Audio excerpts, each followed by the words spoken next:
বন্ধুরা, আমরা অনেকেই জানি না কিভাবে আমাদের ফোন নাম্বারগুলোকে আমরা ফোন বা সিম কার্ডে না সেভ করে সরাসরি গুগল অ্যাকাউন্টে সেভ করে রাখতে পারি।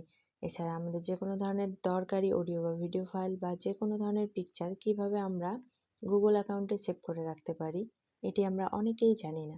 তো চলুন বন্ধুরা, আজকের এই ভিডিওর মাধ্যমে আমরা শিখে নেই কিভাবে আমরা গুগল অ্যাকাউন্টে ফোন নাম্বার অথবা যে কোনো ধরনের অডিও ভিডিও ফাইল বা পিকচার সেভ করে রাখতে পারবো। তো চলুন বন্ধুরা, শুরু করা যাক। আমরা প্রথমেই কন্টাক্টে গিয়ে একটি ফোন নাম্বার উঠিয়ে নিব। ফোন নাম্বার উঠিয়ে এখানে ক্রিয়েট নিউ কন্টাক্টে ক্লিক করব। এরপর এখানে আমার সবগুলো জিমেল আইডি শো করছে এবং সিম1 সিম2 ডিভাইস সব কিছু শো করছে। আমি সিম1 বা সিম2 বা ডিভাইস সিলেক্ট না করে এখানে আমি আমার একটি জিমেল আইডি সিলেক্ট করে দিব। জিমেল আইডিটি সিলেক্ট করার পর এখানে ফার্স্ট নেম লাস্ট নেম সবই যাচ্ছে, আমি যে কোনো একটি নাম দিয়ে দিলাম। এরপর আমি সেভ করব। এখন যদি কন্টাক্টে গিয়ে আমি ফোন নাম্বারটি খুঁজি, আমার ফোন নাম্বারটি আসলে কোথায় সেভ হয়েছে এটি দেখার জন্য এই জন্য আমি কন্টাক্টে যাব এবং সার্চ করব 777।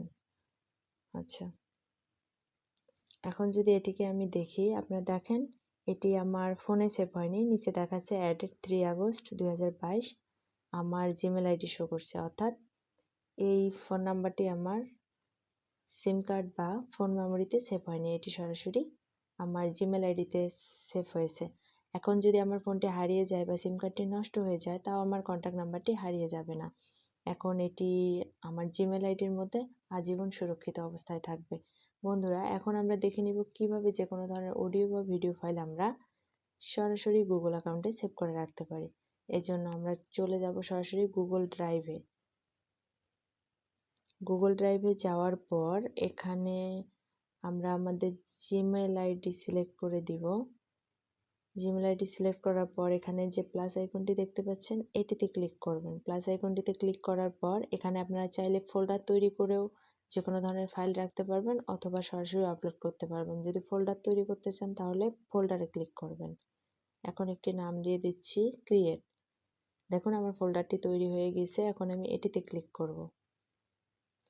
এখন ফোল্ডারের ভিতরে প্রবেশ করার পর আবার আমি প্লাস চিহ্নতে ক্লিক করব এবং এখন আমি আপলোডে ক্লিক করব। আপলোডে ক্লিক করার পর আমার এখানে কিছু পিকচার দেখাচ্ছে।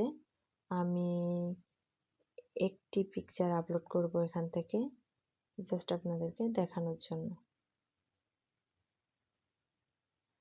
সরি, আমার এখানে নেট প্রবলেম হচ্ছে, এই জন্য ওয়েটিং ফর ওয়াইফাই দেখাচ্ছে।